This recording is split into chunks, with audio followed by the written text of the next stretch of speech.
Good evening. We are start continuing the series of the Gate of Confidence, Trust in Hashem, in God, from the book The Duty of the Heart, Chovat HaLevavot.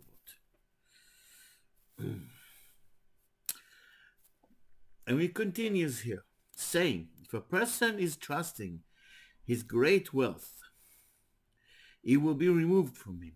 And we've seen many people lose their money, even though they were, very wealthy at one point. Fender. And he says, kafiri, and it will be given to someone else, such as children, such as rivals, all kinds of things. It doesn't still go with you down under. As he says in Job, the rich man will lie down and will not collect his eyes. Pikeh to open them, and he's gone. And he says, don't give to the rich person from your understanding, for your ways of knowing things.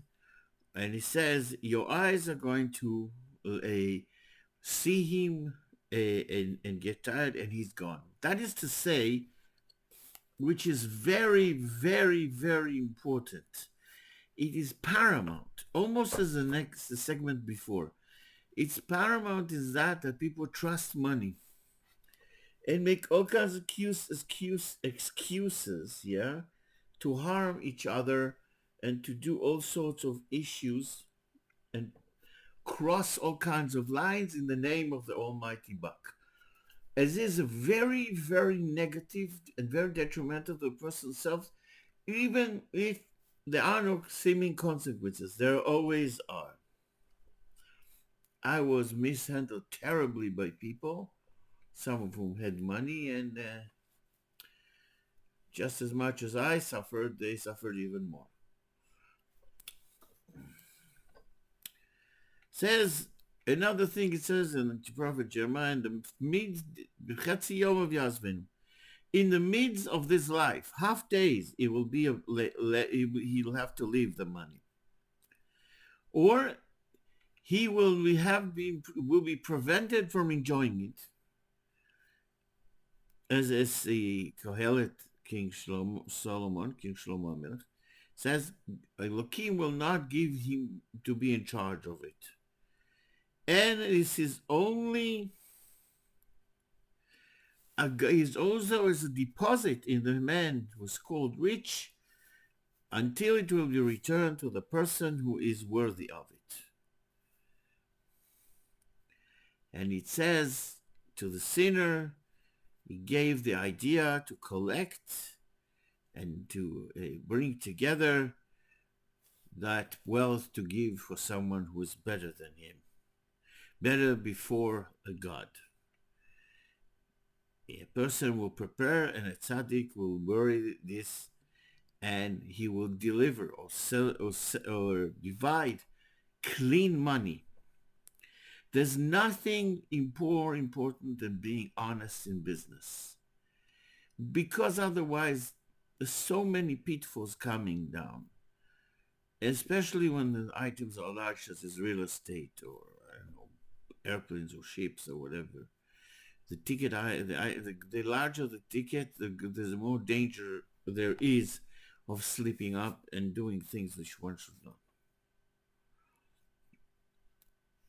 And it's possible that the money, the fortune, will be the reason of the negative things that happen to the person and to the loss of his soul. As it says in Ecclesiastes, there is one illness I have seen under the sun, wealth which is guarded to its owners for his detriment, legato, to being bad on him. And then, with someone who trusts God and will bring his trust to him, that he will not serve someone else, will not hope for someone else, and will not yearn for other people, and will not serve them in order to make them like him or make him look good to them, and will not be lo yachnif, will not pussyfooty to them, and will not agree with those people, only in avodas Hashem. And the way they are should not scare him, and he shall not be frightened of their divisions and fights, but will remove himself from those supposed clothes that they're wearing of favors, and the need to respond to them positively, to so-called repay them.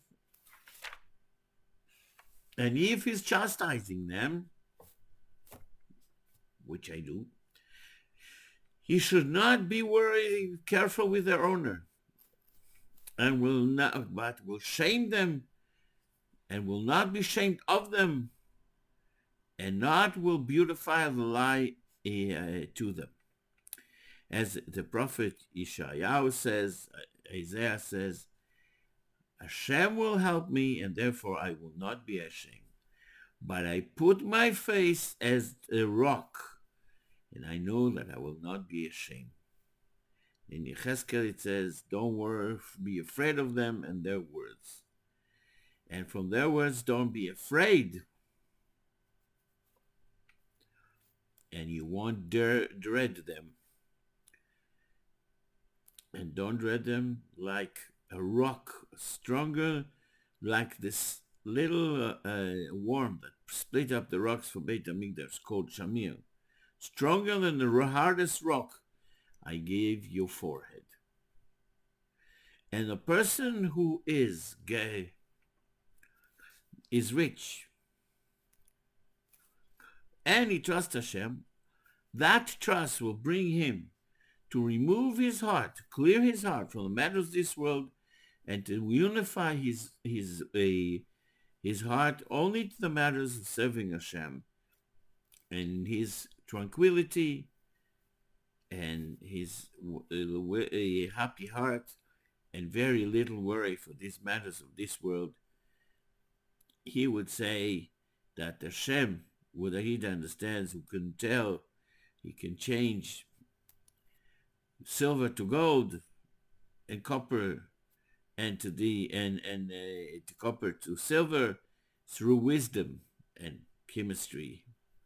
It's called alchemia. And the person, more than over, the person who trusts God has 10 things as an advantage of the other person. Summarization of this: yes, a person should work and should strive to collect enough money to have a good life. That's trust of Hashem. When a person thinks that they make money, which is something I repeat to people all the time, no one makes money. Hashem gives money.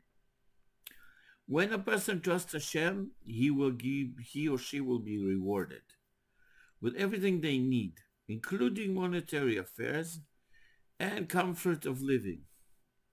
And therefore it's very important in all matters of business to be very honest and straight, and see them only as a necessary means for being able to provide for oneself and one's family, and in order to make sure that the children go to the proper Torah institutions. The only reason a person goes to work and a person goes to earn money is in order to do that which Hashem gave them the possibilities to do. And that includes tzedakah, giving to other people clean money, not something which is mixed with all and tainted with all kinds of inappropriate conduct. A lot of business people donate money, but their conduct in business is not really honest. And there are many people who ignore that when they take money for their institutions or whatever it is, that the person sitting across from them may not do that honestly, and then the institutions itself may suffer from it. Therefore, one should never trust their own wealth or someone else's wealth, only God and what he provides.